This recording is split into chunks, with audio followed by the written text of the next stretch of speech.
भयो जय बोलो घनश्याम की। अरे हाथी घोड़ा पालकी जय बोलो घनश्याम की।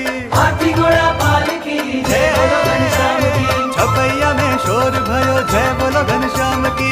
छपैया में शोर भयो जय बोलो घनश्याम की। हाथी दियो घोड़ा दियो और दियो पालकी। हाथी दियो घोड़ा दियो और दियो पालकी।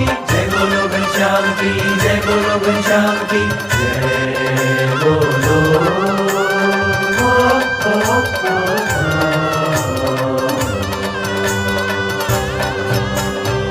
એ રીતે ભગવાન સ્વામિનારાયણ આ પૃથ્વી ઉપર પ્રગટ થયા અને એમને જીવોનું કલ્યાણ કર્યું છે. એનો જે ઉત્સવ, એનો જે આનંદ તે આજે 200 વર્ષે બહુ